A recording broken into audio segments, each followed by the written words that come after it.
What's going on, guys? This is Snoop603 and Fake Thriller, and welcome to another episode of our Battlefield 3 weapon reviews. Today, we're looking at the P90. This gun is available for all classes and is unlocked after reaching level 40 or earning 1,280,000 overall points. A little bit of weapon info on the P90 for you guys. The nation of origin is Belgium. The magazine capacity is 50 rounds plus one in the chamber. The fire rate is 900 rounds per minute. The fire type is full auto and semi-auto.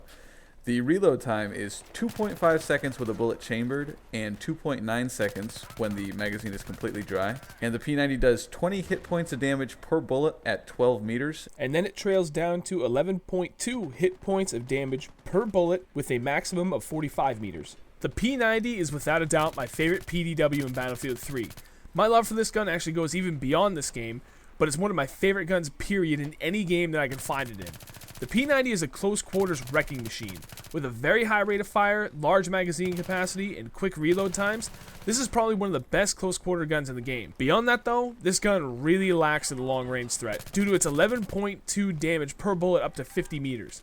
That means that at long range, you need to hit someone 9 times to get a kill, which is really excessive.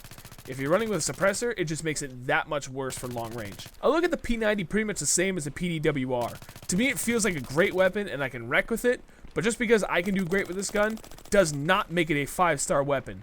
Throw any RDS sight, the laser sight, and the suppressor, and you'll have a blast with this gun in close quarters combat, which is my ideal playstyle. But beyond that, you're probably better off using a pistol.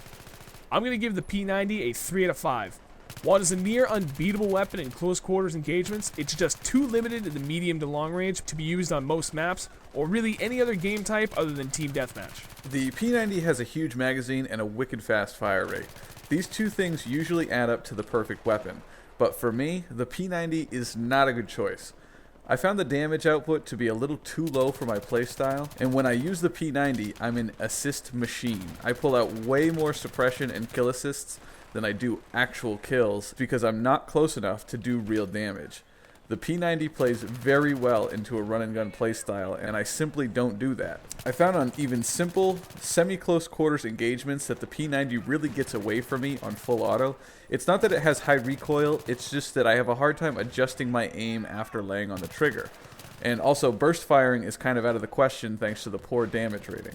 When I did use the P90, I found my favorite setup to be the hollow sight with the laser sight and the flash suppressor. There aren't many choices for PDW attachments, so any will do you fine, just stay away from the zoom scopes. I'm giving the P90 a 3 out of 5 stars. Alright guys, that's going to wrap it up for the P90. Overall, it has earned 3 out of 5 stars. In addition to the P90, we're also reviewing the MP443 sidearm. The MP443 as a secondary weapon is available for all classes. The stock version is available to you immediately.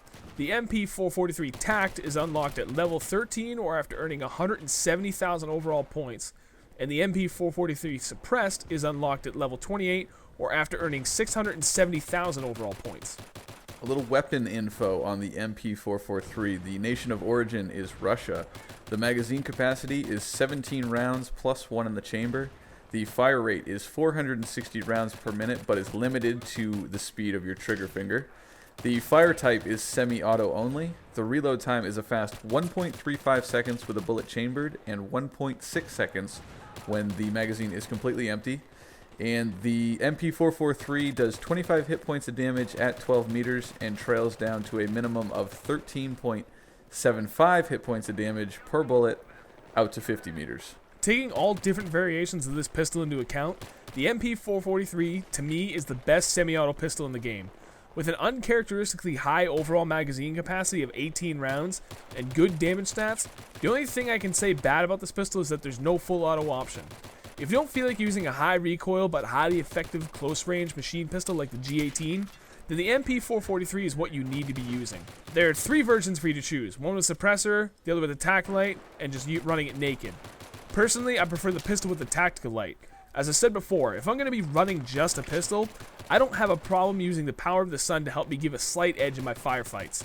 The downside to that is that if you're trying to get a good flank on the enemy team with your pistol out, you can easily be spotted as you're making your moves. That's easily fixed by hitting up on the D-pad to turn the light off though, and I found myself doing that often so that I could get in behind the enemy inconspicuously, or go for long range kills without giving them an easier target to hit, and without losing power from the suppressor. I'm going to give the MP443 a 5 out of 5. It's an awesome sidearm. It has great knockdown power, can get you long range kills without too much hassle, and the extra large magazine capacity will allow you to fight off multiple enemies at once if the situation calls for it, or allow for a couple of misses and still get the kill if your aim really isn't that spectacular. To me, it's the best semi-auto pistol in the game. The MP443 is my kind of pistol. Like I've said before, I like a pistol that I could pull out in a hurry after my primary runs dry to finish off an enemy.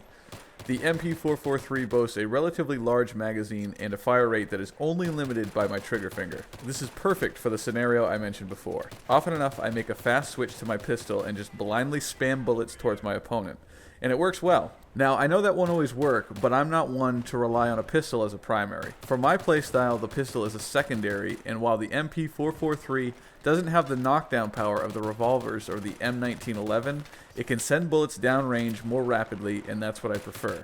When I'm running the MP443, I like to use the TAC version, and pulling it out at the right time can give me an advantage over my unsuspecting enemy.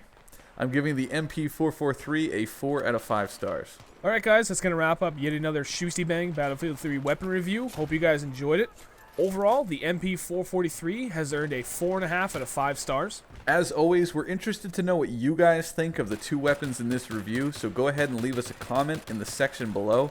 Also, if you're interested to see a playlist of all of our prior weapon reviews, check out the description. There'll be a link that'll take you right to the playlist. In our next weapon review, we'll be reviewing a gun from the Assault class. Alright guys, thanks for watching. We'll catch you next time. Hey guys, check us out on Twitter at twitter.com/fakethriller and twitter.com/snoof603.